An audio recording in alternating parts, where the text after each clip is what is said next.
The reason that agents find it hard to knock on doors or have call reluctance is because of fear. But what studies have shown is that the real reason is agents are afraid to put themselves out there in front of people.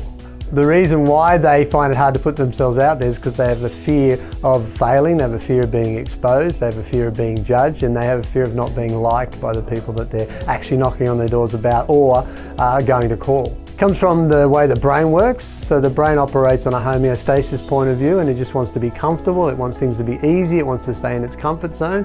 So whenever you put it in a position where it's threatened, it goes into fight, flight, freeze mode, and therefore you start resisting the very things that you need to do to create certain success. Well, you can push through the status quo by understanding that you need to expect that at times you're going to have resistance to what you need to do. That's important. The other thing is understanding that you need to immerse yourself in discipline of what it is that needs to be done to get what you want. And this is where most agents go wrong. They won't push through to make the first call or the second call, and they won't create a place of discipline so that they're going to be consistent around their calling.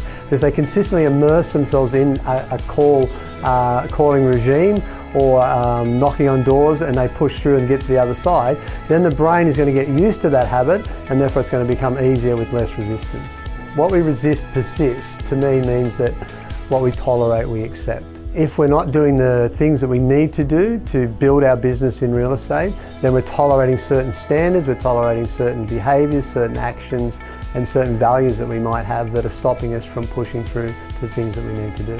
So we break through those barriers by understanding firstly that we are going to have resistance to different things, that we need to immerse ourselves in the disciplines of what it is we're actually trying to achieve, and to ask different questions. Ask ourselves, why am I avoiding this?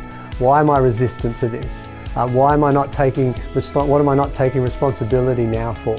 So those questions actually open up the solution focus center of our brain and take us from the fear center part of our brain and give us half a chance to move forward. When there's something we need to do and we have resistance to it, the way to push past is to ask the questions that take us out of the fear center part of our brain, where we're making statements, I can't, I should, this is not working, and into the solution focus part of our brain that says, hang on a second, how can I think about this in a different way? How can I be more solution focused? And then when we start to do that, we start to have different behavior towards the thing that's actually holding us back, and that's the resistance. So the way agents should think about calling customers is that there's a reward in it.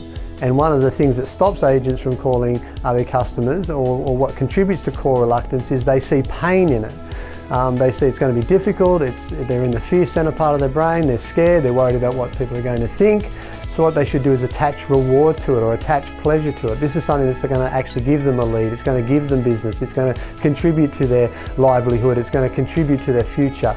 So what they need to do is attach a reward to it and also attach pleasure to it instead of fear and pain, which is what they normally do. The reward doesn't have to be personal. It can be anything that stimulates the good hormones, the good vibey feeling hormones, the dopamine, the serotonin, the oxytocin, the endorphins in their body that are going to motivate them and push them forward to actually do the task. So whatever the reward is or whatever the pleasure is that they create or get out of that that's going to produce those types of feel-good hormones is a good start.